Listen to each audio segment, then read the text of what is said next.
Boa noite, pessoal. Estamos na semana 2 do PET final. Então, com o tema, Revolução Industrial. Então, aula de Geografia do segundo ano, do ensino médio EJA. Então, a Revolução Industrial, a gente tem que entender o que foi essa Revolução Industrial. Então, ele foi um período de grande desenvolvimento tecnológico e teve início lá na Inglaterra a partir da segunda metade do século XVIII. Então, com o tempo, esse desenvolvimento espalhou para diversas partes do mundo, Primeiro na Europa Ocidental e os Estados Unidos, e depois para as outras partes do mundo. Contudo, a Revolução Industrial e as transformações causadas por ela possibilitaram a consolidação do sistema atual, que é o capitalismo. Então, a economia a nível mundial sofreu grandes transformações. Então, a produção de mercadorias obteve um grande impulso, já que a produção manual foi substituída pela máquina. Então, o resultado foi a exploração dos recursos da natureza de maneira excessiva e cada vez mais a capacidade produtiva aumentou. Então, nas relações trabalhistas, a Revolução Industrial também gerou grandes impactos e mudanças, que foi despertando reações dos trabalhadores a cada vez mais explorado nesse contexto da indústria. Então, quais foram as causas da Revolução Industrial?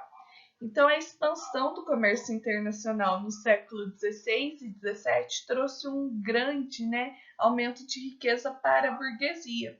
Então, isso permitiu uma acumulação de capital capaz de financiar um progresso técnico de alto custo para a instalação das indústrias. Então, a burguesia europeia, fortalecida e enriquecida, passou a investir na elaboração de projetos, para aperfeiçoar as técnicas de produção e também começar a criar máquinas para a indústria.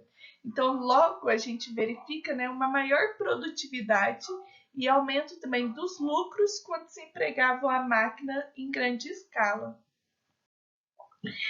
E as consequências?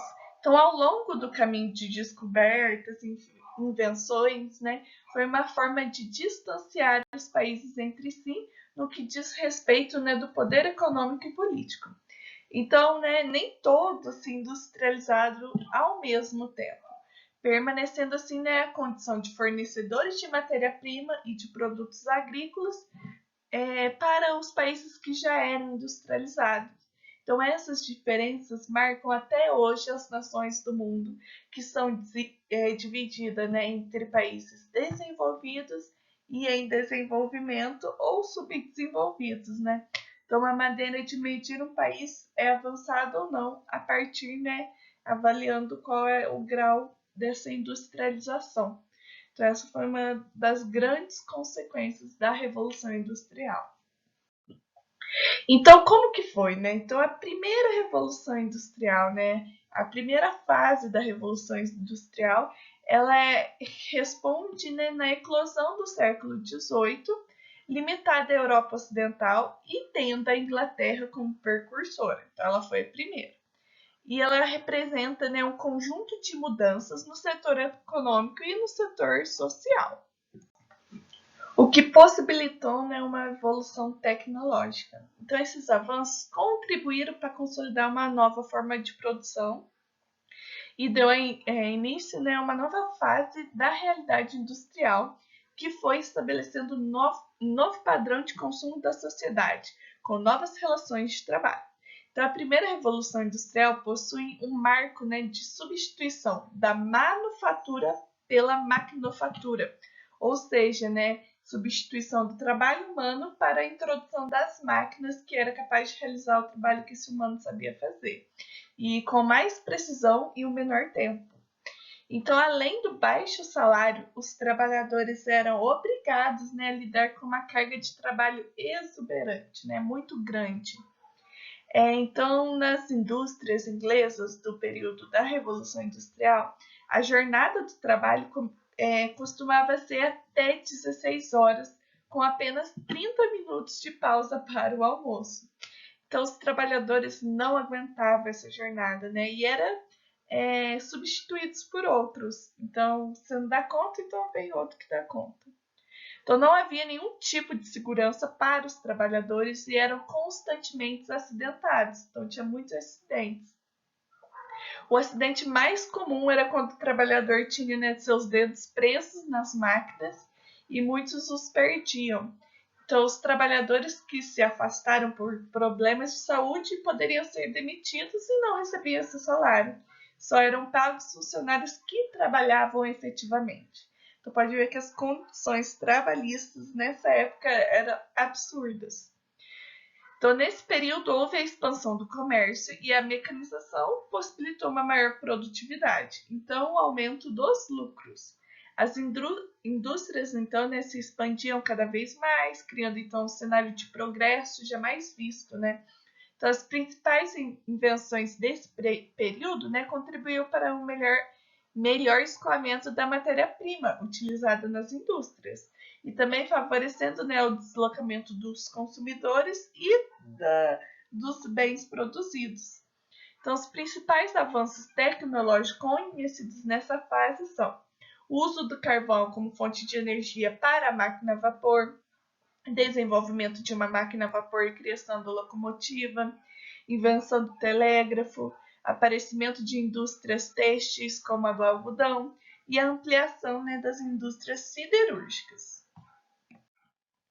Já a segunda revolução industrial, que é essa segunda fase, né, corresponde ao processo evolutivo das tecnologias que se modificaram mais ainda no cenário econômico, industrial e social. Então, essa fase, né, se iniciou na metade do século XIX até o início do século XX. E foi findando, né, durante a Segunda Guerra Mundial. Então, foi nesse período em que a Revolução deixou de limitar-se à Inglaterra e se expandiu para os outros países, como Estados Unidos, Japão, Alemanha, França. Então, foi nesse período que surgiu o capitalismo financeiro, que acabou por moldar essa fase, né, que ficou conhecido como período de grandes inovações. Então, né, houve muitos avanços e aperfeiçoamentos tecnológicos que possibilitou aumentar a produtividade das indústrias e também o lucro. Então, o mundo vivenciou novas criações e incentivou as pesquisas, principalmente na medicina. Então, as principais inovações dessa fase foram a eletricidade, que antes era usada somente para o desenvolvimento de pesquisas laboratoriais, passou a ser usada também no setor industrial. O petróleo passou a ser utilizado, né, como combustível e seu uso difundiu-se para a invenção do motor à explosão. Também a substituição do ferro pelo aço, o surgimento de antibióticos, a construção de ferrovias e navios a vapor, invenção do telefone, da televisão e da lâmpada incandescente, o uso de máquinas e fertilizantes químicos na agricultura. E depois chegamos, né, na terceira revolução industrial, que ela se iniciou na metade do século XX, após o fim da Segunda Grande Guerra Mundial, né? E ela ficou conhecida também como Revolução Técnico-Científica. Então, a principal mudança apresentada nessa fase está associada ao desenvolvimento tecnológico atribuído não só ao processo produtivo, mas também ao campo científico. Então, a industrialização nesse momento espalhou-se pelo mundo. E os principais marcos desse período podem ser vistos, né, através dos aperfeiçoamentos e das inovações na área da robótica, da genética, das telecomunicações, eletrônica, transporte, infraestrutura. Então, tudo isso transformou ainda mais as relações e modificou também, né, o nosso espaço geográfico. Então, essa fase apresenta um grande avanço tecnológico, especialmente, né, no sistema de comunicação e transporte, o qual que possibilitou, né, uma maior integração econômica e política. Também temos, né, o surgimento da globalização. Então, a tecnologia nessa fase da revolução permitiu que diminuísse o tempo e a distância, que foi, né, aproximando as pessoas do mundo todo e possibilitando, né, a transmissão de informações instantaneamente, que foi ultrapassando cada vez mais os obstáculos físicos, culturais e sociais. Então, ainda, né, estamos vivendo essa terceira revolução industrial ou pode se caracterizar uma nova fase? Então, pessoal, agora para a gente consolidar esse nosso conhecimento aprendido na aula, vamos fazer as atividades, né, do PET adaptado, na página 50 e 51, as questões 1 a 3, tá bom? O PET final.